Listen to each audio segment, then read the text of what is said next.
Hello, samahan niyo ako magbo-booking. Magbo-booking tayo ng bakla. Easy money ba? Mag-iisang booking dito lang pala yan sa Signal. Dito na pala ako sa pick up location.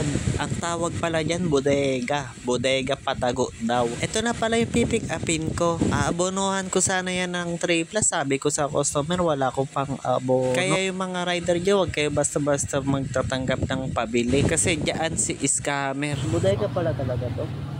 Bodegang Patago. But eto sir, hindi po naka-plastic. Saan? Eto po. Iba talaga. Iba yung... Magkaiba kasi ng ano siya eh. Na... Pwede tingnan sir. Nangyari kasi dito, ang naka-plastic yung sa loob. Oo. Eto yung loob niya hindi naka-plastic. Hindi. Okay. Pwede ba din bumili niya ng ganito kahit isa lang? Bibili ka, sir? Oo. Hindi pa naman ngayon. Meron, hindi pa. Malapit ka lang ba dito, sir? Opo. Malapit na ako.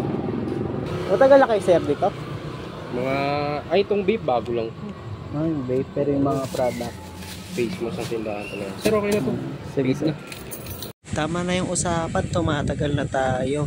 Ano pala yan guys, disposable ng vape. Ilalagay na natin sa safety para pagdating natin sa drop off location, safety. Let's go! So guys, nandito na tayo sa drop off location, sa sukat to. Pero pwede ba ako makingi ng tulong?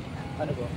Kasi nag-vlog ako. Nag-vlog ka? O, baka pwede, subscribe nyo lang po. Sige. Sige po. Okay. Salamat po Tingin sir. ko rin sa motor ko. Ayun, thank you sir.